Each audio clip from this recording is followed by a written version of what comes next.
కీర్తన దయచేసి చదవండి. ఏం చదువుతాను?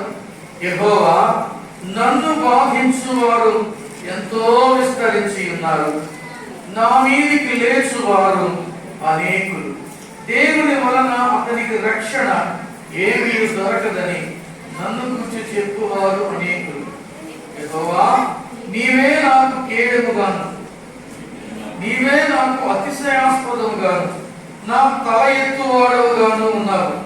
ఎలుగెత్తి నేను యెహోవాకు మొరపెట్టినప్పుడు ఆయన తన పరిశుద్ధ పర్వతము నుండి నాకు ఉత్తరమిచ్చును. యెహోవా నాకు ఆహారము కావున నేను పండుకొని నిద్రపోయి మేలుకొందును. 10,000 మంది దండెత్తి నా మీదికి వచ్చి మోహరించినను నేను భయపడను. యెహోవా లెమ్ము, నా దేవా నన్ను రక్షింపుము. నా శత్రువులందరినీ దవడ ఎముక మీద కొట్టువాడవు నీవే, దుస్తుల పళ్ళు విరగొట్టువాడవు నీవే. రక్షణ యెహోవాది, నీ ప్రజల మీదికి నీ ఆశీర్వాదము వచ్చునుగాక. 3వ కీర్తన శ్రేష్టమైన కీర్తన. చాలా మంది అంటారు దావీదు కీర్తనలు అని చెప్తారు, కీర్తన గ్రంథం గురించి చెప్తారు. కానీ ఇది దావీదు కీర్తనలు కాదు, కేవలం కీర్తనల గ్రంథం మాత్రమే. దావీదు కీర్తనలు కొంతమంది చెప్పడానికి కారణం ఏంటంటే, దావీదు రాసిన కీర్తనలు ఎక్కువ ఉండటం చేత దావీదు కీర్తనలు అంటుంటారు. కానీ ఇవి దావీదు కీర్తనలు మాత్రము కాదు, ఇవి కీర్తనల గ్రంథం, కీర్తనలు. అయితే 3వ కీర్తన పైన చిన్ని అక్షరాలతో 3వ కీర్తన పైన ఇలాగ వ్రాయబడింది. చదవండి ఏమని వ్రాయబడిందో. అబ్షాలోమును తన కుమారుని ఎదుట నుండి పారిపోయినప్పుడు దావీదు రచించిన కీర్తన. అబ్షాలోమును తన కుమారుని ఎదుట నుండి పారిపోయినప్పుడు దావీదు రచించిన కీర్తన. సహోదర సహోదరి, దావీదు సంగతి మనకు తెలుసు. దావీదు ఒక సామాన్యమైన ప్రారంభం నుండి వచ్చాడు. దావీదు తన కుటుంబంలో చివరివాడు, ఆఖరు కుమారుడు, 8వ వాడు. అన్నలందరూ సైన్యంలో ఉన్నారు, అన్నలందరూ బాగా సెటిల్ అయ్యారు. దావీదు మాత్రం తన తండ్రి గొర్రెలను మేపేవాడుగా ఉన్నాడు. David was after his sheep, గొర్రెలను మేపుతూ ఉన్నాడు. మనందరికీ దావీదు గురించి తెలుసు. గొర్రెల కాపరిగా ఉన్న దావీదును దేవుడు దృష్టించి ఇశ్రాయేలీయుల మీద, అంటే దేవుని ప్రజల మీద 2వ రాజుగా ఏర్పాటు చేశాడు. యెహోవాను తృణీకరించి ఇశ్రాయేలీయులు తన చుట్టూ ఉన్న వారందరూ చూసి మాకు రాజు కావాలి అని ఆశపడి కోరుకుంటం వల్ల దేవుడు ఏం చేశాడంటే దావీదును, ఆ సౌలును ఇశ్రాయేలు మీద రాజుగా పెట్టాడు. ఇది మనకు తెలుసు. ఇశ్రాయేలు ప్రజలందరూ వారికి రాజుగా ఉండకుండా తృణీకరించారని దేవుడు సమూయేలుతో చెప్పి సౌలును వారి మీద రాజుగా పెట్టాడు. సౌలు దేవుని చిత్తానుసారంగా జీవించకపోవడం వల్ల సౌలు గర్విష్ఠుడై, సౌలు దేవునికి వ్యతిరేకమై, సౌలు దేవుని మాటకు అవిధేయత చూపించి, సౌలు దేవుని చిత్తాన్ని నెరవేర్చకుండా సౌలు ఇంకా ఏం చేశాడంటే సోదరికాండ వైపు తన జీవితాన్ని తిప్పుకొని తాను దేవునికి దూరం అయ్యాడు. ఒక సందర్భంలో సమూయేలుతో అంటా ఉన్నాడు, నీ దేవుడైన యెహోవాకు బలినిచ్చుట కంటా ఉన్నాడు. అంటే నా దేవుడు కనుక ఐ లెఫ్ట్ మై గాడ్ అన్నట్టుగా, he is no more my God, the Lord is your God అన్నట్టుగా చెప్తా ఉన్నాడు. అలాగే ఉండడం వల్ల దేవుడు ఏం చేశాడంటే దావీదును ఇశ్రాయేలు జనాంగం మీద తన చిత్తానుసారంగా రాజుగా ఉండటానికి ఎన్నుకున్నాడు. ఇందులో కడమవాడు, చివరివాడు, ఆఖరివాడు, చిన్నవాడిని దేవుడు ఎన్నుకున్నాడు. నిర్లక్ష్యం చేయబడ్డవాడిని దేవుడు ఎన్నుకున్నాడు. వీడు అంతగా పైకి రావడలే, కేవలం సరిపోలేదు అన్నట్టుగా గొర్రెలు మేపే పనిలో పెట్టబడ్డాడు. కానీ when he was after the sheep, దావీదు గొర్రెలను మేపుచూ ఉన్న కాలంలో, గొర్రెల వెనకాల ఉంటూ ఉన్నప్పుడు దావీదు దేవునితో సహవాసం చేయడం అలవాటు చేసుకున్నాడు. దేవుడే దావీదును గురించి సాక్ష్యం ఇచ్చాడు. ఏమనంటే, David is after my own heart. దావీదు నా హృదయానుసారుడు, దావీదు నా చిత్తాన్ని నెరవేర్చేవాడు అని సాక్ష్యమును పొందిన వాడై ఒక యోగ్యమైన స్థితిలో దావీదు ఉన్నాడు. సహోదర సహోదరి, దావీదు జీవితంలో పొరపాటు కూడా చేశాడు. చాలా పెద్ద పొరపాటు. దావీదు చేసిన పొరపాటు ఏంటంటే, ఊరియా భార్య అయిన బత్షెబను తనకు భార్యగా చేసుకున్నాడు. దావీదు చాలా ఘోరమైన పాపం చేశాడు, ఒప్పుకున్నాడు, సరి చేసుకున్నాడు. బహుశా నేను అనుకుంటాను, దావీదు జీవితంలో చాలా శ్రమలు, బాధలు, పరీక్షలు, ఇబ్బందులు, ఇక్కట్లు ఎదుర్కొన్నాడు. కానీ దావీదు తన పరిస్థితులన్నింటిని గురించి, తన అనుభవాలన్నింటిని గురించి, తాను పడిన కష్టములన్నింటిని గురించి ఒక్కొక్క పాట రాసుకుంటూ ఉండేవాడు. దేవుని మీద ఆధారపడతా ఉండేవాడు, దేవునికి అప్పగిస్తా ఉండేవాడు, దేవుని గురించి ఆలోచన చేస్తా ఉండేవాడు, దేవుని యొక్క అవసరత ఎరిగిన వాడుగా ఉన్నాడు. దేవా, నీవు నన్ను ఆదుకో అని ప్రార్థన చేసేవాడుగా ఉన్నాడు. దేవుని దగ్గర నుంచి మాత్రమే తాను అనుకున్న వాటిని పొందాలని ఆశ కలిగిన వాడిగా ఉండేవాడు.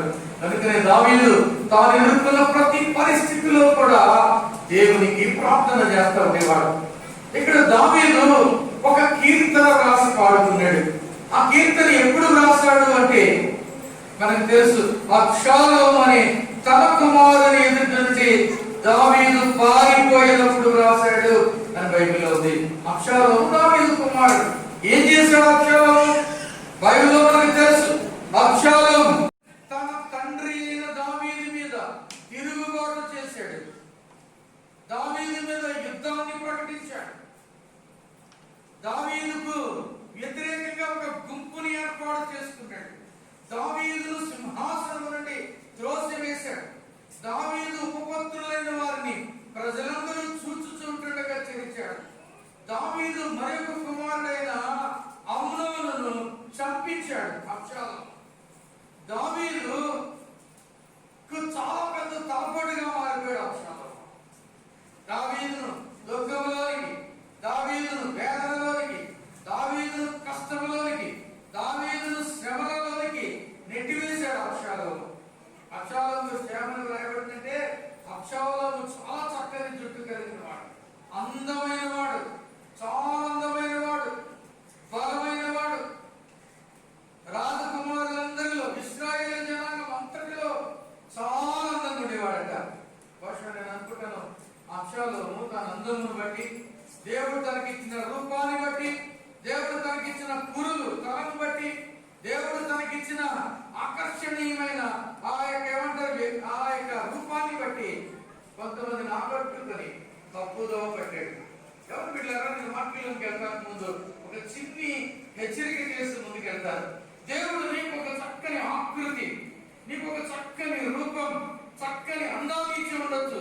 నువ్వు అమ్మాయి ఎవరు కావచ్చు, అబ్బాయి ఎవరు కావచ్చు, ఎవరి బిడ్డ ఎవరు కుమారుడా, దేవుడు నీకు ఇచ్చిన అందాన్ని బట్టి, దేవుడు నీకు ఇచ్చిన రూపమును బట్టి, దేవుడు నీకు ఇచ్చిన సౌందర్యాన్ని బట్టి, దేవుడు నీకు ఇచ్చిన ఆకర్షణీయమైన పరిస్థితులను బట్టి నీవు గర్వించవద్దు, అతిశయించవద్దు, నేనే అనుకోవద్దు. ప్రజలు నీ చుట్టూ తిరుగుతూ ఉండొచ్చు, కానీ నీ చుట్టూ తిరిగిన వారిని ఏం చేస్తారు? పాడు చేస్తారు, నీ జీవితాన్ని నాశనం చేస్తారు, నీ జీవితాన్ని కూలిపోయేలా చేస్తారు. కూలిపోయిన తర్వాత, పాడైపోయిన తర్వాత ఏడ్చి ఏమీ ప్రయోజనం లేదు. ఎవరి బిడ్డలైన వారిని నేను చాలా మంది ఎరుగుతున్నాను. చాలా మంది ఎవరి బిడ్డలైన వారు అందముగా ఉన్నప్పుడు, బలముగా ఉన్నప్పుడు, ఆకర్షణీయంగా ఉన్నప్పుడు, తాము ఇతరుల చేత ఆకర్షించబడి, ఇతరుల చేత ఇతరులకు లోబడి, ఇతరుల చేత లోపరచబడి తమ జీవితాలను పాడు చేసుకుని చివరికి భయంకరమైన ముగింపులోనికి వచ్చిన వారిని నేను చాలా మందిని ఎరుగుతున్నాను. కాబట్టి ఈ సందర్భంలో ఈ హెచ్చరిక చేయకుండా నేను ముందుకు వెళ్ళలేను. అందరూ మోసకరము, సౌందర్యము వ్యర్థము. నేనంటాను, అందంగా కనబడే ప్రతిదీ మంచిది కాదు, కానీ అందమైన ప్రతిదీ మంచిదే. What is beautiful is always not good. But what is good is always beautiful. అందంగా కనబడే ప్రతి ఒక్కరు మంచోడు కాదు. అందం వెనకాల క్రూరత్వం, అందం వెనకాల మోసం, అందం వెనకాల ఏమంటారు భయంకరమైన దాగుంటాయి. కానీ వాట్ ఈస్ గుడ్, మంచిదైన ప్రతిది, what is good is always beautiful. మంచిదైన ప్రతిదీ కూడా అందమైంది. అసలు అందమైంది మంచిది అన్నమాట. కాబట్టి ప్రియమైన దేవుని బిడ్డలారా, యవన కుమార్తెలారా, కుమారులారా, అందమును చూసి మోసపడడి. అందాన్ని చూసి మోసపోవద్దు. అబ్షాలోము అందమును చూసి తనను తాను మోసగించుకున్నాడు. అబ్షాలోము అందాన్ని చూసి తన చుట్టూ వచ్చిన ప్రజలు మోసగించబడ్డారు, వాళ్ళే మోసగించారు. అబ్షాలోముకు అహీతోపెలు అనే ఒకడు దగ్గరయ్యాడు. అబ్షాలోము చేత ఆకర్షించబడి, అబ్షాలోముని ఇష్టపడి, అబ్షాలోముకు దగ్గరై అతను ఏమయ్యాడంటే అబ్షాలోమును తప్పుదో పట్టించాడు. నీ దగ్గరికి వచ్చి నేను ఆకట్టుకుని మాట మంతి కలిపి నిన్ను స్నేహితుడు స్నేహితురాలు అని, నీవంటే నాకు ఇష్టం, నువ్వు చాలా అందంగా ఉన్నావని చెప్పి నిన్ను తప్పుదో పట్టిస్తారు. జాగ్రత్త. నీ జీవితాన్ని నాశనం వైపు నడిపిస్తారు. జాగ్రత్త. నిన్ను పాపంలోనికి నెట్టివేస్తారు. జాగ్రత్త. నిన్ను చివరికి మరణంలోనికి నెట్టివేస్తారు. జాగ్రత్త. పాపంలో వచ్చు జీవితము మరణం. ఎవరి బిడ్డకి ఎందుకో ఈ మాట చెప్పాలని నాకు ప్రేరణ కలిగి మాట చెప్తా ఉన్నారు. అలాంటి అంశాలను ఏం చేశాడంటే తన స్వంత తండ్రి రాజును ఏం చేశాడు, ఒక గుంపుని ఏర్పాటు చేసుకుని, తిరుగుబాటుని ఏర్పాటు చేసుకుని రాజును బయటికి గెట్టేసాడు. రాజు తరమబడుచున్నాడు. శత్రువులు అనేక మంది, ఎందుకంటే అక్కడ కుట్ర ఎక్కువైందని మనం చూస్తాం. చాలా మంది అబ్షాలోము చుట్టూ చేరిపోయారు. ఒకరు కాదు, ఇద్దరు కాదు, చాలా మంది అబ్షాలోము చుట్టూ చూడటం. అది మనం సమూయేలు 2వ గ్రంథం 15-18 అధ్యాయాల మధ్యలో చూస్తాం. ఇదంతా చదవలేము, నేను మీకు ఉదాహరిస్తూ వెళ్ళిపోతున్నా. సమూయేలు 2వ గ్రంథం 15వ అధ్యాయం, 16వ అధ్యాయం, 17వ అధ్యాయం, 18వ అధ్యాయం, ఈ 4 అధ్యాయాల్లో మనం ఈ యొక్క వాక్య భాగాన్ని మనం చూడగలుగుతాం. అబ్షాలోము తరిమినప్పుడు, అబ్షాలోము కుట్ర చేసినప్పుడు దావీదుకు తలవంపు కలిగింది. దావీదుకు ప్రాణాపాయ పరిస్థితులు కలిగాయి. దావీదు అవమానభరితుడయ్యాడు. దావీదు దుఃఖముతో కుమిలిపోయాడు. భయంకరమైన పరిస్థితులను ఎదుర్కొన్నాడు. ప్రియమైన దేవుని బిడ్డలారా, శత్రువుల వల్ల, సొంత కుమారుడే శత్రువు అయిపోవడం వల్ల, సొంత బంధువులే శత్రువు అయిపోవడం వల్ల, సొంత రాజ్యంలోని మంత్రులు అధికారులే శత్రువులు అయిపోవడం వల్ల, సొంత ప్రజలే శత్రువులు అయిపోవడం వల్ల దావీదు చాలా దుఃఖపడ్డాడు. దావీదు చాలా బాధపడ్డాడు. దావీదు చాలా తలవంపు కలిగింది. దావీదు చాలా భయపడ్డాడు. దావీదు పారిపోయాడు కదా. తరుమబడినప్పుడు, దావీదు తరుమబడినప్పుడు పారిపోయాడు. ఎప్పుడు పారిపోతారంటే తరుమబడినప్పుడే పారిపోతారు కదా. పారిపోయాడంటే ఎందుకు పారిపోతారు చెప్పండి. ఎవరైనా తరుగుతుంటే దెబ్బలకు భయపడో, మరణానికి భయపడో, ప్రమాదానికి భయపడో పారిపోతారు. అవునా కదా చెప్పండి. ఏమన్నా మీకు అర్థమైందని చెప్పేది? మీరు ఎప్పుడైనా పారిపోయారా? ఎప్పుడు పారిపోయారా? అస్సలు పారిపోయారా? అబ్బాయి ఎంత ధైర్యం ఇంతవరకు నేనే ధైర్యం ఉంటుంది అనుకుంటా, నేను పారిపోయాను. మీరు నాకంటే ధైర్యం ఉంటుంది పారిపోవాలని చెప్తారు. పిచ్చుకోకి వచ్చి ఏం చేస్తారు? పారిపోతాం. టాస్మా మూసుకుంటుంది, ఏం చేస్తారు? పారిపోతాం. అవునా కదా? మీ వీధిలో ఎవడో తాగి కత్తి పట్టుకుని తిరుగుతున్నాడు, ఏం చేస్తారు? అదే పారిపోవడం అంటే. భయం వేసి, భయపడి పారిపోవడం, ప్రాణాపాయం అనిపించి పారిపోవడం, ప్రమాదం ఉందనిపించి పారిపోవడం కదా. దావీదు పారిపోయాడు. బహుశా కొడుకు తరిమేసి ఉంటాడు. కొడుకులాగా తల్లిని తండ్రిని తరిమేస్తున్నారా అబ్షాలోము లాగా? ఒకసారి ఆలోచించుకోవాలి. ఇక్కడ ఉన్న వాళ్ళంతా చాలా మంచివాళ్ళే. అంటే ఈ మైకులో ఎక్కడని విని తరిమేసి కొడుకుంటే నీకు చెప్తా ఉన్నాను. తరిమేసి కూతురుంటే నీకు చెప్తా ఉన్నాడు దేవుడు. నీ తల్లిని నీ తండ్రిని వృద్ధాప్యంలో తరిమేస్తున్నావా? చాలా మంది బైబిల్ చెప్తారు, వాక్యం చెప్తారు, బోధిస్తారు, మేమే భక్తులు అనుకుంటారు. చాలా మంది బడా విశ్వాసులు అనుకుంటారు, మేమే ప్రార్థనా పనులు అనుకుంటారు, నేను లేకపోతే సంఘం లేదనుకుంటారు, నేను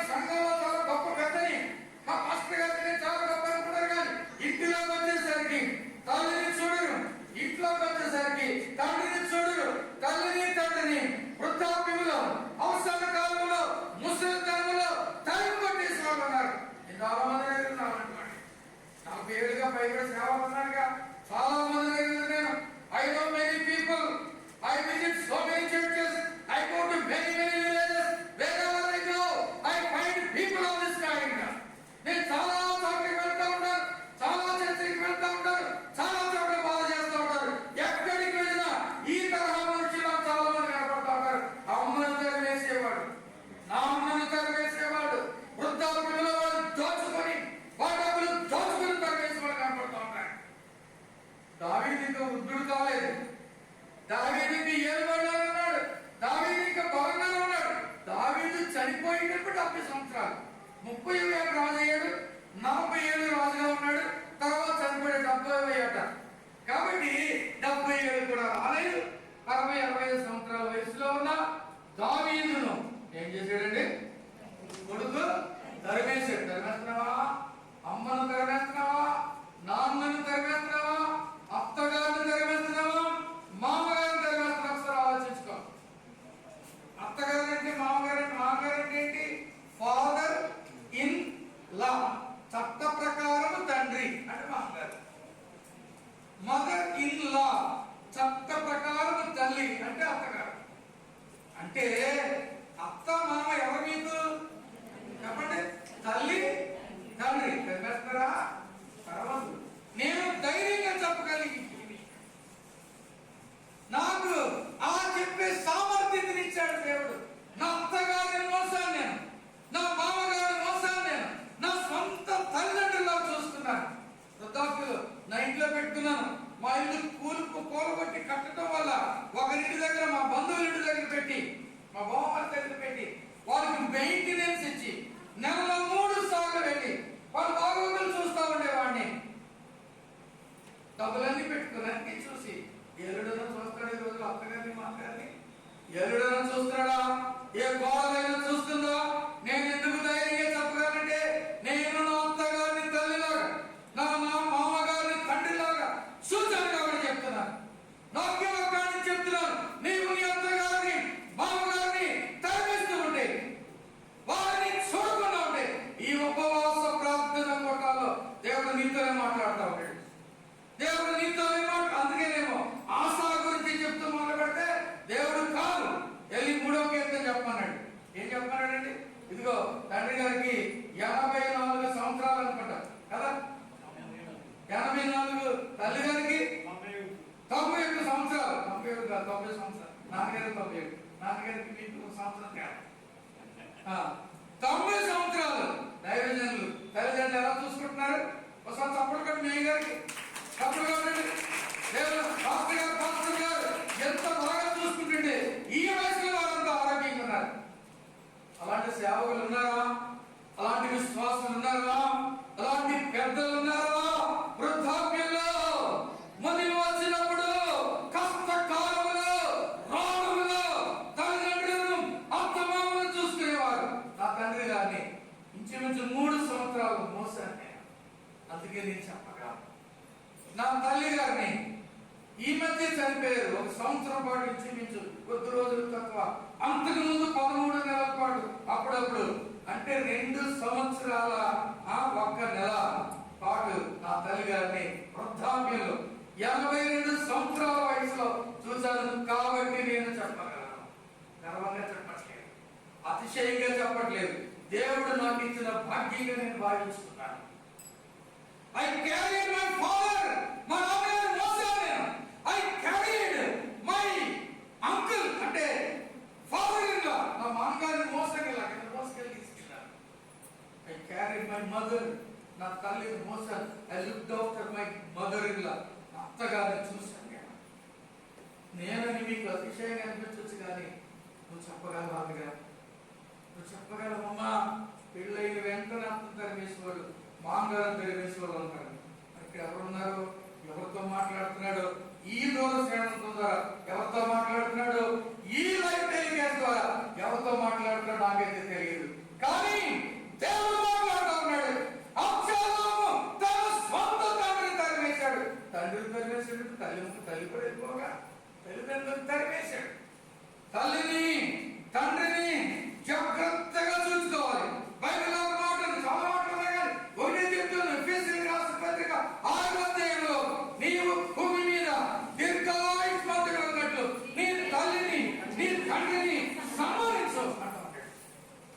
సన్మానించడం అంటే ఏంటి?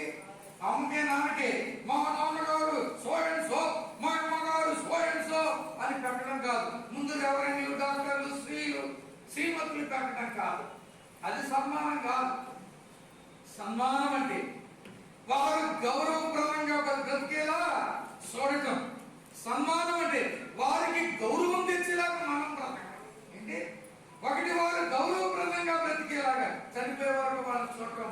రెండవది, వారికి గౌరవం తెచ్చేలాగా మనం బ్రతకడం. వాళ్ళు గౌరవంగా బ్రతికేలా బ్రతికించడం, వాళ్ళు గౌరవం తెచ్చేలా మనం బ్రతకడం. ఈ రెండింటి మీద సన్మానం అనే పదం ఆధారపడింది. ఎంతమంది కొడుకులు, కూతురు, ఎంతమంది అల్లుళ్ళు, కోడళ్ళు, అత్తమామలను, తల్లిదండ్రులను సన్మానిస్తూ ఉన్నారు, గౌరవిస్తూ ఉన్నారు, జాగ్రత్తగా చూసుకుంటూ ఉన్నారు, బాగా చూసుకుంటూ ఉన్నారు, మోస్తూ ఉన్నారు, వారి పనులు చేస్తూ ఉన్నారు. ఆలోచించండి. ఎందుకో పరిశుద్ధాత్మ దేవుడు ఈ మధ్యాహ్న కాల సమయంలో ఈ మాటలు మనకు తెలియజేస్తూ ఉంటాడు. కలిగేశాడు. తండ్రి పారిపోతా ఉన్నాడండి. కొండలు, గుడ్డలు, మేటలు, అయ్యో పారిపోతా ఉన్నాడు. అయ్యో నా కొడుకుని ఎంతో బాగా చూసానే, వాడు కావేయించుకుంటానికి ఇంత డబ్బు ఖర్చు అయింది, అయినా వాడిని ఎప్పుడు తప్పు చేయలేదు. ఒక 2 సంవత్సరాలు వాడు దూరంగా ఉన్నాడంటే బెంగ పెట్టుకున్నానే, రావట్లేదు, అందరితో గవర్నమెంట్ అర్పించుకున్నానే, వీణ నన్ను తరివేయటమని దావీదు బాధపడ్డాడు, వేదన చెందాడు, దుఃఖపడ్డాడు. అప్పుడు దావీదు నోట ఈ కీర్తన వచ్చింది. ఇక్కడ దావీదు అంటూ ఉన్నాడు, ప్రియమైన దేవుని బిడ్డలారా, నా మీదికి నన్ను బాధించువారు ఎంతో విస్తరించి ఉన్నారు, నా మీదికి లేచువారు అనేకులు, నా వలన అతనికి రక్షణ ఏమీ దొరకదని, దేవుని వలన రక్షణ ఏమీ దొరకదని నన్ను గూర్చి చెప్పువారు అనేకులు అనేకులు అనేకులు అనేకులు అనే మాట కనబడతాను 3 సార్లు కనబడింది. చాలా విస్తరించి ఉన్నారు, అనేకులు అనేకులని. దేవుని బిడ్డలారా, నేను అంటాను, అసలు ఈ కీర్తనలో మనం చూస్తే 3:2 సెలా ఉంది. ఆ తర్వాత 8లో సెలా ఉంది. ఈ వచనం కనుక ఈ వచనాలు సెలా అంటే దానికి అర్థం ఏంటంటే ఆగి ఒకసారి ఆలోచించండి, అవసరమైతే మరొకసారి చదవాలి. ఏవేవో ఎక్స్ప్లెనేషన్ ఇస్తున్నారు కానీ సింపుల్ మీనింగ్ స్టాప్ అంతే. అండ్ ఇంకొకసారి చదువుకోండి, ఏంటి అర్థం కాకపోతే స్టాప్. ఇక్కడ 2వ చరణం తర్వాత సెలా అన్నాడు అంటే మొదటి భాగం 1-2 చరణాలు. ఈ చెప్పాలంటే మొదటి భాగం 1-2 చరణాలు. నేను అంటాను, David has had many troubles. రాసుకునే వాళ్ళు రాసుకోండి. డేవిడ్ హ్యాడ్ మెనీ ట్రబుల్స్, చాలా బాధలు, చాలా శ్రమలు, చాలా వేదనలు కలిగి ఉన్నాడు. మొట్టమొదటిది చాలా బాధలు లేక వేదనలు లేక శ్రమలు. దావీదు రాజుగారికి బాధలేంటి, రాజుగారికి శ్రమలేంటి, రాజుగారికి వేదనలేంటి? నన్ను బాధించువారు ఎంతో విస్తరించి ఉన్నారు, నా మీదికి లేచువారు అనేకులు. దావీదును ఫిజికల్ గా బాధపడతా ఉన్నారు, దావీదును మెంటల్ గా బాధపడతా ఉన్నారు. ఇతనికి దేవుడు ఏం చేశాడు? దేవుడు వల్ల రక్షణ ఏమీ దొరకదని సూటిపోటి మాటలతో బాధ పెడతా ఉన్నారు.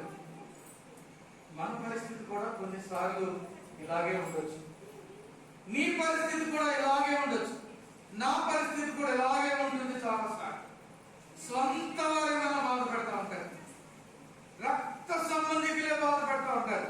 వీడు నాకు అత్యంత ప్రియమైన స్నేహితుడు అన్నవాడే బాధపడతా ఉంటాడు.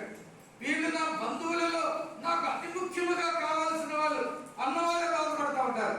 వీళ్ళు ఈ సంఘంలో నాకు అత్యంత ప్రియమైన వారు అన్నవారే బాధపడతా ఉంటారు. తెలుసండి, మనల్ని బాధించేవారు, మనల్ని బాధ పెట్టేవారు, మనల్ని హింసించేవారు, మనల్ని గాయపరిచేవారు, మనల్ని సూటిపోటు మాటలతో గుచ్చి గుచ్చి చెప్పేవారు అనేకులుగా ఉన్నారు, విస్తరించి ఉన్నారు, అనేకులుగా ఉన్నారంట. నీకు పరిస్థితి ఎప్పుడైనా ఎలా ఉందా?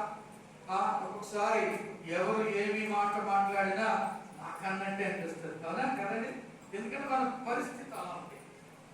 మనం కొన్నిసార్లు మనం ఉన్న పరిస్థితులలో ఎవరైనా ఏదైనా అంటే మనకే నేరుగా వచ్చి గుచ్చుకుంటూ ఉంటుంది. నీకు ఎప్పుడైనా అనిపించిందా? అనిపించలేదా? మీరు ఏంటంటే అలాగా స్తబ్దగా ఉన్నారు, చెడ పదార్థంగా ఉన్నారు, కదలట్లేదు, మెదలట్లేదు. చెప్పండి, అనిపించిందా? అనిపించలేదా? ఏమనిపించింది? వీళ్ళు నన్నే అన్నారు కదా, ఇది నన్నే అన్నాడు అనుకుంటారు మీరు సోదరి, వీడు నన్నే అంటున్నాడు అనుకుంటారు సోదరులు కదా. మనమే అంటారు కూడా కొన్నిసార్లు. There are people who hunt you always. నీ వెనకాలబడి నేను గుచ్చేవాడు చాలా మంది ఉంటారు. వాళ్ళు పనే గొచ్చటం, ఎక్కడం, దెప్పి పడడం కదా. గొచ్చటం, ఎక్కడం, దెప్పి పడడం, సూటిపోటి మాటలతో అన్ని బైబిల్లో కత్తిపోటు మాటల వంటి మాట్లాడేవాళ్ళు ఉంటారు. కత్తిపోట గుచ్చుతూ ఉంటారు, గుచ్చుతూ ఉంటారు. అలాంటప్పుడు ఏమనిపిస్తుంది? అన్నా ఏమనిపిస్తుంది? భలే ఉందనిపిస్తుంది. ఎవరైనా కింగిస్తో గుచ్చారు, ఎంత బాగుంది అంటావా? అంటావా? చెప్పండి. వేదన, అయ్యో అయ్యో అమ్మో ఏమిటిది, నేనేం చేశాను, ఎందుకు ఇలా, నేను ఈ వారికి ఏం కీడు చేశాను, ఇతనికి ఏం కీడు చేశాను, అతనికి ఏం కీడు చేశాను, ఎందుకు ఇలా బాధపడతారు. 2 సంవత్సరాల క్రితం, 2.5 సంవత్సరాల క్రితం ఒక యవనస్తుని, ఎవరైనా సేవకుడే సేవలోకి వచ్చాడు. ఒక యవనస్తులతో ఒక కార్యక్రమంలో ఎన్కౌంటర్ అయింది. నాకు ఎన్కౌంటర్ అయ్యి దెబ్బలకోవడం కాదు, కలుసుకున్నాను. అతనితో నా మాటల ద్వారా చాలా ప్రోత్సహించాను. నేను నా జీవితం ఇతరులు ప్రోత్సహించడానికి అంకితం చేసుకున్నాను. ఎవరినైనా ప్రోత్సహిస్తాను. నేను ప్రోత్సహించాను. ఆ సంఘంలో ఒక యవనస్తుని యొక్క వివాహం విషయంలో అతను వచ్చాడు, ప్రోత్సహించాను, వాక్యం చెప్పమన్నాను, చాలా సహకరించాను. నీకు ఎప్పుడు ఏదైనా సలహా కావాలని నన్ను అడిగినైనా, యవనస్తుడు జీవితంలో చాలా చూడాల్సి వస్తుంది, ఇవన్నీ చెప్పాను. ఈలోగా ఈ మా మండలంలో ఉన్న ఈ పరిస్థితులకు వచ్చి ఈ వాజ్ డంప్డ్ ఇంటూ బిచ్, గుంటలో పట్టాడు. ఏమంటుందో, ఏ వాసన తగిలిందో నాకు తెలియదు, కానీ that little young boy become enemy to me. నాకు శత్రువుగా మారిపోయాడు. డైరెక్ట్ గా కాదు, ఇండైరెక్ట్ గా శత్రువుగా మారిపోయాడు. నా స్నేహితుడు రాజ్కుమార్ గారి ఒక ఆయన ఉన్నారు, ముందు రాజ్కుమార్ గారు. ఆయన బుల్లెట్ కొనుక్కున్నాడు. ఆయన కొనుక్కున్నప్పుడు కూడా ఏలూరులో కొనుక్కున్నప్పుడు, తణుకులో లేదు. ఏలూరు నుంచి నేనే వేసుకొచ్చాను. ఎందుకంటే నాకు చిన్నప్పటి నుంచి బుల్లెట్ అంటే ఆశ. బుల్లెట్ నడపకుండా ఇస్తాను, బుల్లెట్ కావాలని కూడా ప్రార్థన చేస్తాను. నేనే వేసుకొచ్చాను. కాబట్టి నేను ఏదైనా దూరం పోవడానికి వెళ్ళాల్సి వచ్చినప్పుడు మా బాబాయ్ కూర్చున్నాడు. మా బాబాయ్ నేను ఆ బుల్లెట్ వేసుకుని వెళ్తా ఉండేవాడు. ఒకరోజు మేము ఎక్కడికో వేదశంకర్ కూడా మేము ఊరెళ్ళి అక్కడ కార్యక్రమాన్ని ముగించుకుని ఎండలో వచ్చేస్తూ ఉండరాజవరం జంక్షన్ ఉంటుంది కదా, అక్కడ వాడు తిరిగితే మా ఇంటికి వెళ్ళొచ్చు. వాడు తిరిగాను. ఆ సెంటర్లో నిలబడి ఉన్నాడు యవన సేవకుడు. ఎవరు? యవన సేవకుడు నిలబడి ఉన్నాడు. నేను లోపలికి వెళ్ళాను. కాసిన మంచినీళ్ళు త్రాగి నేను ఈ వాట్సాప్ అప్డేట్స్ ఏమైనా ఉన్నాయా అని నేను వాట్సాప్ అప్డేట్స్ కోసం చూస్తున్నాను. చూసేసరికి నేను వెళ్ళి 5 minutes కూడా కాలేదు. చూస్తా ఉంటే తణుకు పాస్టర్స్ గ్రూప్ లో ఈ సదర్ యవనస్తుడు ఒక మెసేజ్ పెట్టాడు. ఏమని పెట్టాడంటే, ఆస్తుల సంపాదన, ఆత్మల సంపాదన బుల్లెట్ బాబు అని. ఏమన్నా ఆస్తుల సంపాదన, ఆత్మల సంపాదన బుల్లెట్ బాబు. నా పేరు పెట్టలేదు, కానీ ఎవరికి సూటుగా కూర్చుకున్నది చెప్పండి? నా పేరు బాబు, ఆర్ఎస్ బాబు. అంతకు ముందే చూశాడు బుల్లెట్ మీద. ఎవరు పుచ్చుకుంది? అలాగే పుచ్చుకుంటే కొన్నిసార్లు మేముంటే కొంత అంటా ఉంటారు కాబట్టి పుచ్చుకుంటా ఉంటాయి. నేను చాలా బాగుపడ్డాను. నేను కుర్రాడు, చిన్న పిల్లాడు, నా కుమారుడంత వయసు కలిగిన వాడు. వీడికి ఏమిటి నా మీద కోపం? ఏంటి? మొన్ననే కదా ఎంత ఎంకరేజ్ చేసి మాట్లాడారు.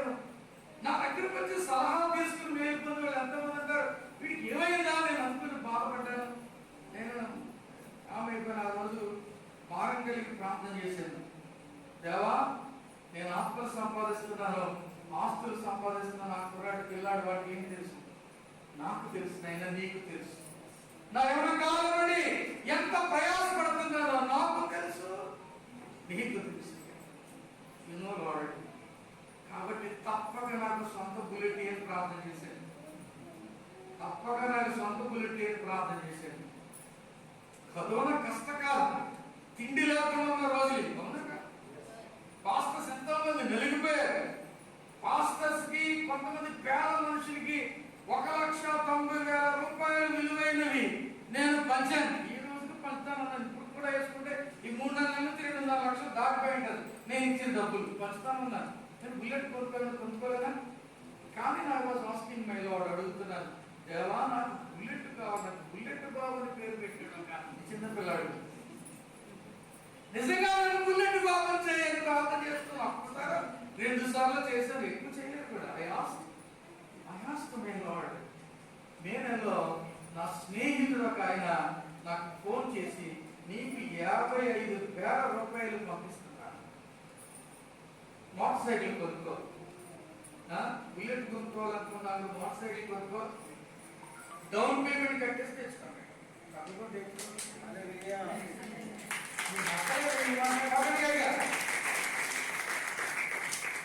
కరోనా కాలంలో, కష్టకాలంలో, మనుషులు బాధగా ఉన్న రోజుల్లో దేవుడు నాకు ఏమి ఇచ్చాడండి? ఆ యవనస్తుడు ఏదో చెప్పిన మాట, ఈర్ష్యతో, అక్కసుతో, వామలేనితనంతో చెప్పిన మాట నా దేవుడు నా జీవితంలో ఏం చేశాడు? నెరవేర్చాడు. ఇప్పుడు నిజంగా బుల్లెట్ బాగున్నాయి. దేవుడు ఇస్తాడు. శత్రువు నిన్ను బాధించినప్పుడు, శత్రువు నిన్ను వేరెత్తి చూపించినప్పుడు, శత్రువు నిన్ను గాయపరిచినప్పుడు, శత్రువు నిన్ను అపహాసం చేసినప్పుడు, శత్రువు నీ మీద అపనింద వేసినప్పుడు, శత్రువు నిన్ను గాయపరిచినప్పుడు నువ్వు బాధపడనక్కర్లేదు, దుఃఖపడనక్కర్లేదు, అవమానంగా భావించనక్కర్లేదు. కన్నీటితో ఆయన పాదముల మీద పడు, ఆయన నిన్ను ఆశీర్వదిస్తాడు.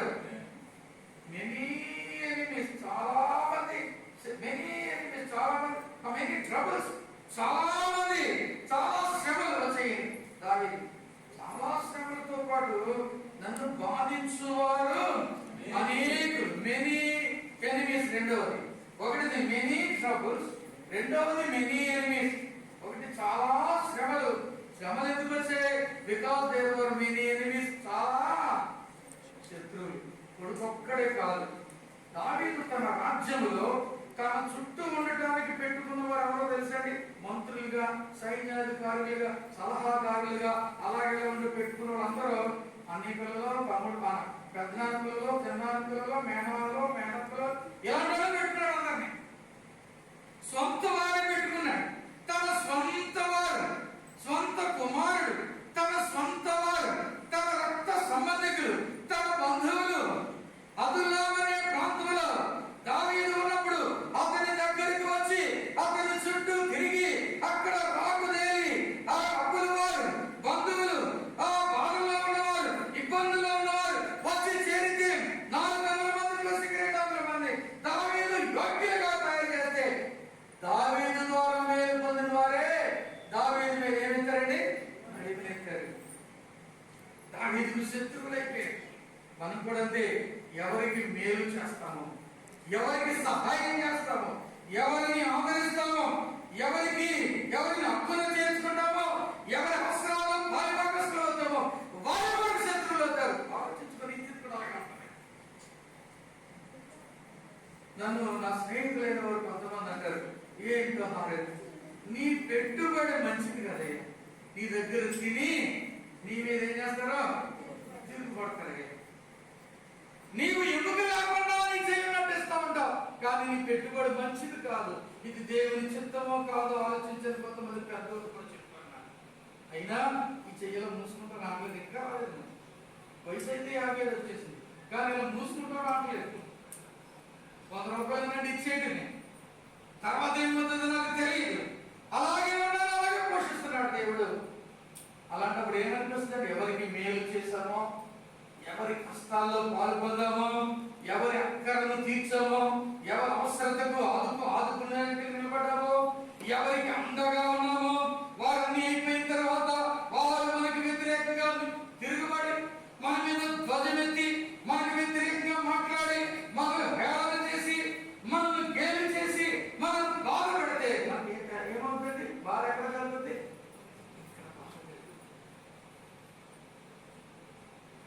సంఘాల్లో కూడా చూస్తాం కదా, ఒక వ్యక్తిని బాగా ప్రేమించి నెత్తి మీద ఎక్కుంటే వాళ్ళు ఏమి మేకే కూర్చుంటున్నారు. పాస్టులకి ఐదరికి పాస్టులు నెత్తి మీద పెట్టుకుని అన్ని బాధ్యతలు అప్పగించి నమ్మి మరి పరిస్థితులు పడుతుంటే వాళ్ళు పొద్దున్నే నెత్తి మీదకి ఎక్కువ కూర్చుని చాలా చదువుకుంటారు మమ్మల్ని. దించడం కష్టమైపోతుంది సార్, బలవంతంగా దించేసి వస్తుంది అంతే కదా. అబ్షాలోము అతని చుట్టూ చేరిన అనేకులు స్వంత వారు దావీదుకు శత్రువులయ్యారు. బైబిల్లో మనం చూస్తాం, మనవారే విరోధులు అయిపోతాం, మనవారే విరోధులు అయిపోతాం. చూడండి దేవుని వాక్యంలో సమూయేలు మొదటి గ్రంథం 15, 12, 13 చదవండి. సమూయేలు మొదటి గ్రంథం 15వ అధ్యాయం 12, 13 వచనాలు. సమూయేలు లేచి సౌలుని ఎదుర్కొనుటకు పోగా సౌలు కర్మెలుకు వచ్చి అక్కడ జయసూచకమైన శిలను నిలిపి తిరిగి గిల్గాలుకు పోయిన రెండవ సమూయేలు 2వ గ్రంథం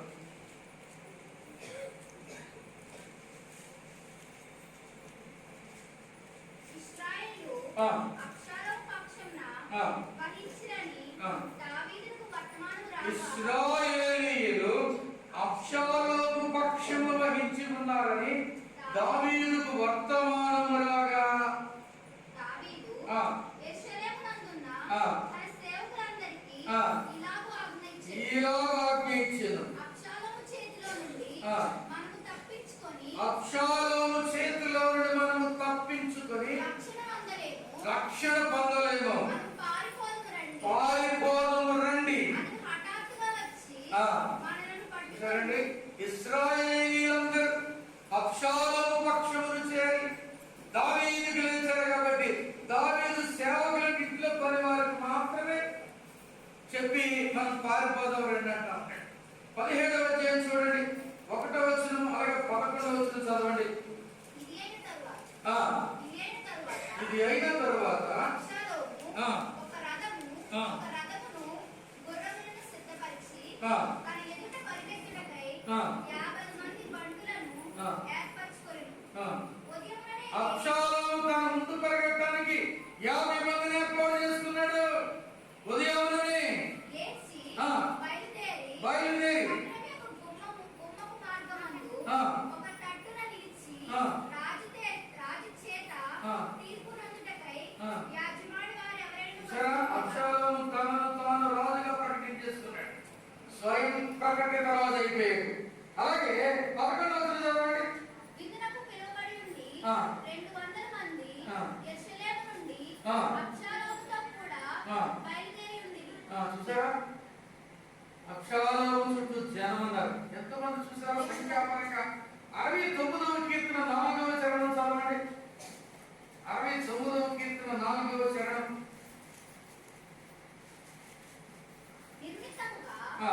నిర్నిమిత్తముగా నా మీద పగబట్టువారు నా తల వెంట్రుకల కంటే విస్తారముగా ఉన్నారు. అబద్ధమును బట్టి నాకు శత్రువులై నన్ను సంహరింపగోరువారు అనేకులు. నేను దోచుకున్న దానిని నేర్చుకోవలసి. చూసారా, దావీదుకి ఎంత మంది శత్రువులు, అనేక మంది పగబట్టి శత్రువులుగా ఉన్నారట. ఎంత బాగుంది, దావీదుకి ఎంతో మంది శత్రువులు తయారైపోయారు. దావీదు చాలా బాధపడుతూ ఉన్నాడు, దావీదు చాలా వేదన చెందుతూ ఉన్నాడు. అలాంటి పరిస్థితుల్లో ఈ కీర్తనను దావీదు రాసుకుని దేవుడి దగ్గర తన బాధను వివరించుకుంటూ ఉన్నాడు.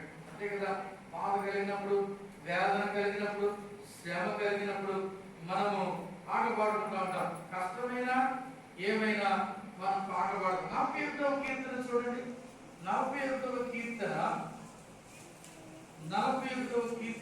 10వ చరణం చదవండి. 9వ చరణం. నా ఇంట భోజనము చేసిన వాడు నన్ను తన్నుటకై మడివనెత్తు. చూసారా, ఈ 47వ కీర్తన కూడా చూస్తే నన్ను ద్వేషించువారు నా శత్రువులు అని కనపడుతూ ఉంది. నాకు వ్యతిరేకంగా ఉన్నారు. నేను నమ్ముకున్న వీళ్ళంతా నాకు వ్యతిరేకమైపోయారు, నాతో కలిసి భోజనం చేసిన వారు వ్యతిరేకమైపోయారు అంటారు. అవసరాలు మనం కూడా ఇదే అనుభవం ఎదుర్కొంటూ ఉంటాం. ఒకవేళ ఇలాంటి అనుభవం కూడా ఉంటే నీ తమ్ముడే, నీ అన్నయ్యే, నీ అక్క, నీ చెల్లెలే, లేకపోతే నీ భార్య, నీ భర్తే నీకు శత్రువుగా మారితే నీవు దేవుని దగ్గరికి రా. దేవుని దగ్గరికి రా. ఒక శత్రువు దగ్గర నుంచి మనకు అన్ని బాధలే. వారు ఏం మాట్లాడినా, ఏం చేసినా మనం ఏమీ మాత్రం కోరు కదా, మన కీడనే కోరుకుంటా ఉంటారు, అలాగే చేస్తారు. కాబట్టి మెనీ ఎనిమీస్, మెనీ ట్రబుల్స్. ఆ తర్వాత నీకు కలిగినప్పుడు ఏం చేశాడంటే 4వ వచనం చదవండి. 4వ వచనం. నీ దృష్టి ఎదుట నేను పాపం చేసి ఉన్నాను, నన్ను కరుణింపుము. 3వ కీర్తన 4వ చరణం 7వ చరణం. ఎలుగెత్తి నేను యెహోవాకు మొర్రపెట్టినప్పుడు ఆయన తన పరిశుద్ధ పర్వతం నుండి నాకు ఉత్తరం ఇచ్చింది. 7వ చరణం. యెహోవా లెమ్ము, నా దేవా నన్ను రక్షింపుము. 2 చరణాలు ఉన్నాయి, 8 చరణాలు. 2 చరణాల్లో ప్రార్థనను గురించిన ప్రస్తావన ఉంది. When there were many enemies, he will go through many troubles. చాలా మంది శత్రువులు, చాలా శ్రమలు కలిగినప్పుడు నువ్వేం చేయాలి తెలుసా? దావీదు వలె చాలా ప్రార్థనలు చేయాలి. 3వది మెనీ ప్రేయర్స్, చాలా ప్రార్థనలు. ఒకటి ఏం చెప్పండి? మెనీ ట్రబుల్స్ అంటే మెనీ ఎనిమీస్ అనుకుందాం.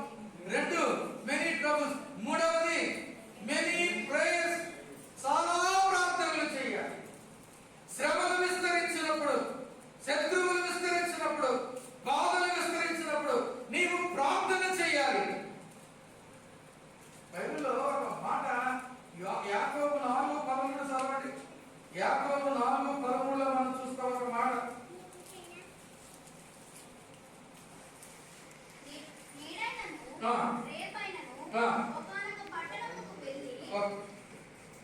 యాకోబు 5:13 చూడండి. మీలో ఎవరికైనాను శ్రమ సంభవించిన అతడు ప్రార్థన చేయవలెను. చాలు. శ్రమ కలిగినప్పుడు ఏం చేయాలంట? ప్రార్థన చేయాలి. మనం ఏం చేస్తామంటే శ్రమ వచ్చినప్పుడు, కష్టం వచ్చినప్పుడు వీడు నాకు స్నేహితుడని వాడి దగ్గరికి వెళ్ళి చెప్తాం, ఈవిడ నాకు స్నేహితురాలని ఈవిడ దగ్గరికి వెళ్ళి చెప్తాం. కానీ అసలు చెప్పాల్సింది ఎవరి దగ్గర? దేవుడి దగ్గర చెప్పమని చాలా సార్. మనుషులు ఈడేర్చువారా, విడిపించువారా, మళ్ళీ గట్టెక్కిస్తారా? అయ్యో అంటారు. వెనకెళ్ళి చూడతారు, ఏమంటారా? అది జరగాలి, ఈ శాస్తి జరిగింది, లేకపోతే మనకి పట్టుకోగలిగామా అంటారు మనుషులు. ఎదురుగుండా అయ్యో పాపం, అయ్యో అది ఎదురుగుండా లోపల మాత్రం పండుగ చేసుకుంటా ఉంటాడు. వేరే అంటారు గోడు అర్థమంది ఉన్నారు. ఒకరు లోపల పైకి వస్తున్నాడు. అప్పుడు నాకు అర్థమైంది. ఏమంటే సాయిబాబు గారు లోపల అనుకుంటున్నట్టు పైగా వస్తున్నాడు. ఆ తర్వాత 4 గంచుకుని బాధపడ్డాడు. అంటే నేను ఎలాగంటే మీరు ఏమనుకుంటారా అని ట్రై చేస్తున్నానండి. అది కూడా కవరింగ్. మనుషులు అంతా కవరింగ్ మీద కొద్దిగా చూడండి, రోజుల్లో గుర్తుకంతా కవరింగ్ వస్తున్నారు. వాడికి శివరింగ్ లేదు దేవుడంటే, అంతా కవరింగ్. మరి మీకు కవరింగ్ లేదు, ఎందుకంటే వాడికి శివరింగ్ ఉంది.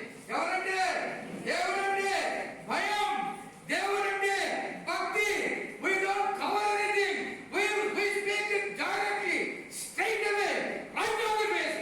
నేరుగా ముఖం మీద తేమేయాలి చేస్తాం అంతే. మేమంటే ఇష్టపడరు.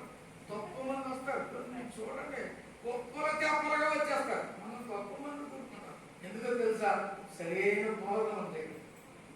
సరైన బోధ మీకేంటి, మాకేంటి, మా సంఘాల్లో, మన సంఘాల్లో ఇలాంటి బోధలు నచ్చడం. చాలా మంది శత్రువుల వల్ల చాలా శ్రమలు కలుగుతాయి. చాలా శ్రమలు కలిగినప్పుడు ఏం చేయాలి? చాలా ప్రార్థన చేయాలి. మిక్కిలి ప్రార్థన ఎక్కువగా, మిక్కిలి ఎక్కువగా ప్రార్థన చేయండి. మీలో ఎవరికైనా శ్రమ సంభవించిన వాడు ఏం చేయాలి? ప్రార్థన చేయవలెను. నా జీవితంలో నేను ఎవరితో నా బాధ చెప్పుకున్నట్టు నా దగ్గర ఎవరు లేదు. I don't have anybody. I have my wife and my 4 kids. And even my believers, I don't let them know all the things I am going through. నా భార్య నా 4 పిల్లలు మా విశ్వాసం ఉన్నారు కానీ నేను ఎలాంటి పరిస్థితులు ఉండే వెళ్తున్నానో వాళ్ళకి చెప్పను చాలు sir. But I have a reliable friend, real father, respected brother in Jesus.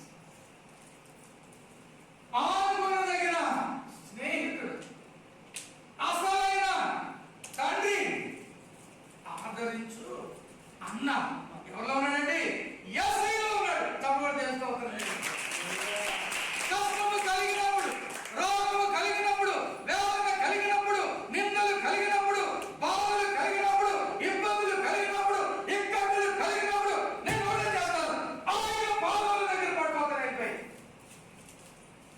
శ్రమ కలిగిన ఆయన పాదాల మీద పడు. బైబిల్లో ఒక స్త్రీ తన సమర్థి చేత అస్తమాన ఎత్తి చూపించుకుంటా ఉంది. ఈమెను లెక్క చేయట్లేదు. ఇంటిలో పోరు, బయటికి వెళ్తే ఎవరు పిలవట్లేదు శుభకార్యాలు. చాలా బాధపడిపోతా ఉంది. ఎవరండి? చాలా బాధపడిపోతుంది. ఆమె గడ్డురాలుగా ఉంది. బిడ్డలు లేరనే ఒక బాధ. ప్రజలు శుభకార్యాలు కానీ మంచి కార్యాలు కానీ నన్ను పిలవరు, వాడుకోండి ఇంకొక బాధ. మరొక సమతి పోరు. చాలా బాధ ఉంది.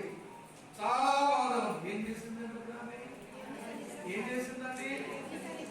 దేవుని సన్నిధిలో ప్రార్థన చేసింది. దేవుని సన్నిధిలో ఆయన పాదములను పట్టుకుంది. దేవుని సన్నిధిలో జవాబు పొందే వరకు ఆయనను విడిచిపెట్టలేదు. బైబిల్లో పోయిన సంవత్సరం చెప్పిన అంశం మీ జ్ఞాపకం చేస్తున్నాను. యాకోబు దేవునికి వాగ్దానం చేసి వెళ్ళాడు, తిరిగి వస్తా ఉన్నాడు. అన్నయ్య మోసం చేశాడేమో, భయంతో వస్తా ఉన్నాడు. అన్ని ఎదుర్కొంటా కొంటున్న వార్త విన్నాడు. భయపడిపోయి అతడు ఒక్కడే మిగిలిపోయాడు. తెల్లవారు వరకు ఒక నరుడు అతడు ఏం చేశాడు? పెనుగులాడాడు. దేవుని సందులో పెనుగులాడి, నీవు నన్ను ఆశీర్వదించేదే కానీ నేను నిన్ను విడువను. అతనికి అంత భయం ఉంది, అతనికి అంత బాధ ఉంది, అతనికి అంత వేదన ఉంది. నీ వేదన ఎంత ఎక్కువ ఉంటే, నీ భయం ఎంత ఎక్కువ ఉంటే, నీ బాధ ఎంత ఎక్కువ ఉంటే, నీ శత్రువులు ఎంత ఎక్కువ ఉంటే అంతకంటే ఎక్కువగా ప్రార్థన చేయాలి. దేవుని సన్నిధిలో చేస్తున్నావా? ఎంతసేపు చేస్తున్నాడు ప్రార్థన? జవాబు లేదు. చేస్తూ వెళ్ళిపోయాడు. క్వశ్చన్ మార్క్ మొబైల్ పెట్టి చూస్తున్నాడు. చెయ్యాలా అన్నట్టు చూస్తున్నారు. చెయ్యాలి గంటలు తరబడి దేవుని సన్నిధిలో ప్రార్థన చెయ్యాలి. శ్రమ కలిగినప్పుడు ప్రార్థన చెయ్యాలి. అక్కడలో ప్రార్థన చెయ్యాలి. అవసరతలో ప్రార్థన చెయ్యాలి. రోగంలో ప్రార్థన చెయ్యాలి. బాధలో ప్రార్థన చెయ్యాలి. హింసలు మారినప్పుడు ప్రార్థన చేయాలి. దావీదు అదే చేస్తా ఉన్నాడు. నేను మొర్ర పెట్టినప్పుడు యెహోవా ఆలకించినట్టు అన్నాడు. మొర్ర అనే మాటని ఇంగ్లీష్ తెలుసా? when I cry and in the presence of the Lord. Cry అంటే దుఃఖముతో బిగ్గరగా అన్నమాట. ఎప్పుడైనా దుఃఖంతో బిగ్గరగా కలిసారా దేవుని దగ్గర? అలాంటి ప్రార్థన చేశారా? ఇప్పుడు కొంచెం ఇలా గిల్లానుకో అంతే కదా, కొంచెం గట్టిగా అంటారు, ఇక బాగా అంటారా? అంటే బాధ ఎంత ఎక్కువైతే ఎక్స్ప్రెషన్ అంత ఎక్కువ ఉంటుంది. అవునా? మరి అంత ఎక్స్ప్రెషన్ చేసి ప్రార్థన చేయట్లేదు అంటే నీకు ఈ ప్రార్థనలో ఏంటంటే పెయిన్ లేదు, పెయిన్ తెలియట్లేదు. ప్రార్థనలో మోకరించడానికి ఆ పెయిన్ నీవు అనుభవించట్లేదు. ఇక్కడ నుంచైనా ప్రార్థన చేస్తారా? ఇక్కడ నుంచైనా ప్రార్థన చేస్తారా? నీ భర్త త్రాగుతున్నాడు, బాగలేదా నీకు? ఎంత బాధపడుతున్నావు? ప్రార్థన చేయలేవా? నీ భర్త వేరొక వ్యక్తితో సహవాసం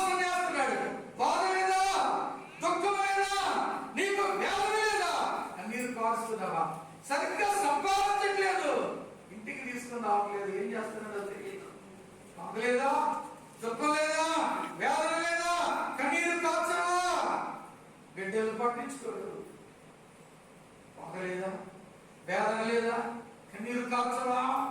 నువ్వంటే ఇష్టంగా చూడడు, ఎప్పుడు గొడవే, నీ మీద ప్రేమ లేని వాడుగా ఉన్నాడు. నీకు బాధ లేదా, వేదన లేదా, కన్నీరు లేదా? నీవు ప్రార్థన చేయవా? సహోదరు, నీ భార్య ఉందా? బిడ్డలు నీ తల్లిదండ్రులు ఉన్నారా? వేదన, శ్రమ, కన్నీరు కలిగినప్పుడు దేవుని సన్నిధిలో ప్రార్థన చేయాలి, ప్రార్థన చేయాలి. తాగుబోతు భక్తులు ఎంతమంది ఉన్నారో నాకైతే తెలియదు, కానీ చాలా మంది స్త్రీలు సంఘాలలో ఇదే శోధనతో బాధపడతారు. తాగుబోతు భక్తులు, తిరుగుబోతు భక్తులు, తిట్టుబోతు భక్తులు, కొట్టుబోతు భక్తులు, కొట్టేప్పుడు వీరి విషయాలను బాధపడుతున్నారు చాలా మంది. నాకు తెలుసు సోదరి, ఎందుకంటే నేను 4 సంఘాలు కాపాడు. ఈ 4 సంఘాలను నేను వెంటా ఉంటాను, నేను చూస్తా ఉంటాను. సోదరులు వచ్చి రాత్రి జరిగే బుధవారం శనివారం జరిగే ఉపవాస ప్రార్థనలకు వచ్చి సోదరులు ఏడుస్తూ ఉంటారు, చెప్తూ ఉంటారు, ఏడుస్తూ ఉంటారు. I know understand. నీ భర్తలో ఉన్నాడా? కొంతమంది పురుషులు అంటూ ఉంటారు భార్య మీద కంప్లైంట్. అయ్యో, నీ భార్యలో ఉన్న సహోదరుడా, బాధపడనక్కర్లేదు. నిన్ను నన్ను అర్థం చేసుకునేవాడు, నీకు నాకు ఆ హక్కును చేర్చుకునేవాడు, నిన్ను నన్ను ఆదరించేవాడు, నీకు నాకు అనుసరించేవాడు ఆయన ఉన్నాడు. ఆయన దగ్గర మన కన్నీటితో మనం ప్రార్థన చేసినప్పుడు మనం అడిగిన దానిని ఇవ్వడానికి దేవుడు ఎలా ఉన్నాడు? ఇక్కడ ఉండడా? కాబట్టి మెనీ ఎనిమీస్, చాలా శత్రువులు, మెనీ ట్రబుల్స్, చాలా బాధలు, మెనీ ప్రేయర్స్, చాలా ప్రార్థనలు. చివరి మాట చెప్తాను, మెనీ బ్లెస్సింగ్స్, చాలా ఆశీర్వాదాలు, చాలా ఆశీర్వాదాలు. ఎంత ఉన్నాడు? 8వ వచనంలో రక్షణ యెహోవాది, శత్రువులందరి దవడెముకలు విరగొట్టువాడు నీవే, దుష్టుల పళ్ళు విరగొట్టువాడు నీవే. నీవే నాకు ఆధారం. నేను పండుకుంటాను, నిద్రపోతాను, మేలుకుంటాను. 10,000 మంది వచ్చినా నేను భయపడను. ఇన్ని ఆశీర్వాదాలు. దావీదు ప్రార్థన చేసినప్పుడు ఇన్ని, there were many blessings when you pray in the time of trouble. ఆపత్కాలమందు నీవు నాకు మొరపెట్టుము, నేను నీకు ఉత్తరమిస్తానని చెప్పిన దేవుడు ఆపత్కాలమందు ప్రార్థన చేస్తే God answers your prayers in the form of these blessings. ఇలాంటి ఆశీర్వాదాల రూపంలో నీ ప్రార్థనలకు జవాబిస్తాడు. ఏంటి చూడండి ఆశీర్వాదం ఏంటంటే, there is a rest, there is peace, there is victory, there is no fear, there is no enemy, there is no restlessness. ఏంటంటే ఇక్కడ ఉన్నాడు, యెహోవా నాకు ఆధారంగా ఉంటాడు. ఐ కెన్ రిలే అపాన్, ఆయన మీద నేను ఆధారపడచ్చు. 2, నేను పండుకుంటాను. అంటే పడుకోవడం అంటే ఏంటి? రెస్ట్. నాకు నెమ్మది, ప్రశాంతత ఉంది, పడుకుంటాను. I have rest. ఆ తర్వాత నిద్రపోతాను. నిద్రపోవడం అంటే ఏంటి? పీస్. పీస్ లేకుండా నిద్రపడతాను. అర్థం కావట్లేదండి. ఈ మధ్య ఈ 21 రోజుల కాలం ప్రాంతం ఎంత మంది చెప్పారు నాతో, అయ్యా నాకు నిద్ర పడట్లేదండి, రాత్రులు మా ఆయన పడుకుంటలేదండి, రాత్రులు మా ఆవిడ పడుకుంటలేదండి, పడుకోవడం నిద్రపోవడం, కొంతమంది పడుకుంటారు, దొరుకుతున్నాడండి నిద్ర. దావీదుకు పండుకొని నిద్రపోతానంట ఉన్నాడు. సమస్యలు దేవుడు తీసేస్తాడు. అందుకు ప్రభావం ప్రయాసపడి భారం మోసుకొచ్చిన సమస్తమైన వారారా నా యొద్దకు రండి. 11 మా మత్తయి సువార్త, నేను మీకు విశ్రాంతి ఇస్తాను. He gives us rest, peace. పడుకుంటావు, నిద్ర కూడా పోతుంది. హల్లెలూయా. He will give you rest.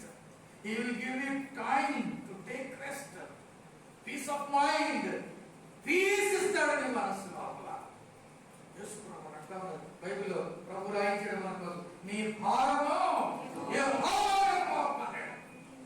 సామెతల గ్రంథం పేతురు అంటా ఉన్నాడు, ఆయన నిన్ను గూర్చి చింతించుచున్నాడు కనుక మీ చింత యావత్తు ఆయన మీద వేసేయి. ఆయన మీద వేస్తుంది. ప్రార్థన అంటే ఆయన మీద వేసేయడమే, ప్రార్థన అంటే ఆయన మీద వేసేయడమే, మోకడం అంటే ఆయన మీద వేసేయడమే. ఆయన మీద మోకున్నప్పుడు నీవు పండుకోగలుగుతావు. నిద్ర, నీవు పడుకుని నిద్ర పట్టట్లేదా? రాయి రోజు దేవుడి దగ్గర